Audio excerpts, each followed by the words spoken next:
లో ట్రైన్ ఎక్కితే కాశ్మీర్ వరకు కూడా రైల్వే కనెక్టివిటీ డెవలప్మెంట్ చేసినటువంటి ఘనత మన ప్రియతమ ప్రధానమంత్రి నరేంద్ర మోడీ గారికి దక్కుతుందని ఈ సందర్భంగా మనం చేస్తున్నాను.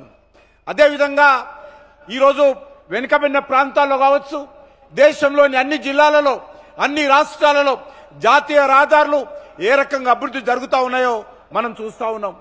మన తెలంగాణ రాష్ట్రంలో కూడా 33 జిల్లాలుంటే ముందుగా 10 జిల్లాలు ఉండేది. దానిని 33 జిల్లాలుగా పెంచుకోవడం జరిగింది. ఆ 33 జిల్లాలలో కూడా 32 జిల్లాలతో జాతీయ రహదారులతో మరి నరేంద్ర మోడీ గారి నాయకత్వంలో నితిన్ గడ్కరీ గారు అనుసంధానం చేసినటువంటి విషయాన్ని ఈ సందర్భంగా మనవి చేస్తా ఉన్నాను. అంతేకాకుండా ఈరోజు మనము ఈ యొక్క ఆదిలాబాద్ నిజామాబాద్ జిల్లాకు సంబంధించినటువంటి జాతీయ రహదారులకు సంబంధించి 3,900 కోట్ల రూపాయలతోటి ఈరోజు గౌరవ జాతీయ రహదారుల శాఖ మంత్రి అయినటువంటి నితిన్ గడ్కరీ గారు ఈ కాగజ్నగర్ ఎక్స్ రోడ్ నుంచి మనం ప్రారంభించుకుంటున్నాము. కొన్ని పూర్తయినటువంటి రోడ్లను ఇక్కడి ప్రజలకు, జాతికి నితిన్ గడ్కరీ గారు మనందరి సమక్షంలో అంకితం చేయనున్నారు. నరేంద్ర మోడీ గారు వచ్చిన తర్వాత దేశంలో అనేక రకాల అభివృద్ధి కార్యక్రమాలు కొనసాగుతున్నటువంటి విషయాన్ని ఈ సందర్భంగా మనవి చేస్తున్నాను. అనేక విషయాలు మన మిత్రులు చెప్పడం జరిగింది. ఈరోజు తెలంగాణలో 5,000కు మించి జాతీయ రహదారులు ఈరోజు మరి నిర్మాణం చేసుకొని మనం ముందుకెళ్తున్నటువంటి విషయాన్ని ఈ సందర్భంగా మనవి చేస్తున్నాను. అనేకమైనటువంటి ప్రతిష్టాత్మకమైనటువంటి ప్రాజెక్టులు, పలు ఎక్స్ప్రెస్ వేలు కూడా ఈరోజు నితిన్ గడ్కరీ గారు మరి మోడీ గారి ఆదేశాలతో నిర్మాణం చేస్తున్నటువంటి విషయాన్ని కూడా ఈ సందర్భంగా మనవి చేస్తున్నాను. ఈ రహదారులన్నీ కూడా ఏదో ట్రాన్స్పోర్టే కాదు, ప్రమాదాలు తగ్గాయి, వాహనాల యొక్క మరి నైపుణ్యత పెరిగింది, వాహనాలు కూడా ఎక్కువ కాలం కాలమానం అయ్యేటువంటి పరిస్థితి వచ్చింది, పెట్రోల్ ఖర్చు తగ్గింది, అన్నిటికంటే మించి ప్రమాదాలు తగ్గాయి. రోడ్లంటే గతంలో అనేక రకాల ప్రమాదాలు జరిగేది.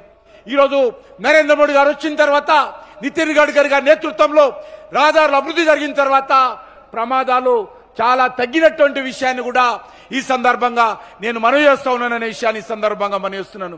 అవి జాతీయ రహదారులకు సంబంధించినటువంటి అండర్ పాస్లు కావచ్చు, ఓవర్ బ్రిడ్జిలు కావచ్చు, ఈరోజు ఎక్కడ కూడా లేదు అనకుండా ఈరోజు కేంద్ర ప్రభుత్వం నిర్మాణం చేస్తున్నటువంటి విషయాన్ని ఈ సందర్భంగా మనవి చేస్తున్నాను. రోడ్డు రవాణా వ్యవస్థను సరళీకృతం చేసినటువంటి ఘనత మోడీ గారికి దక్కుతుందనే విషయాన్ని ఈ సందర్భంగా మనవి చేస్తున్నాను.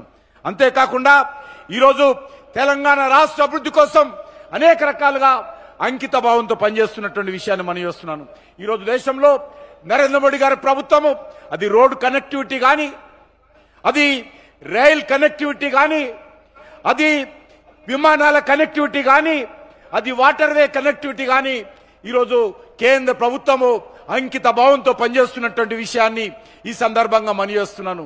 అంతేకాకుండా ఈరోజు మీ అందరి కోరేదొకటే, మన తెలంగాణ రాష్ట్రంలో అనేక రకాల అభివృద్ధి కార్యక్రమాలు, అది ఇండస్ట్రియల్కి సంబంధించినటువంటి స్మార్ట్ సిటీగా ఆదిలాబాద్ జిల్లాలో, మన జైరాబాద్ జిల్లాలో ఏర్పాటు చేయడం జరిగింది.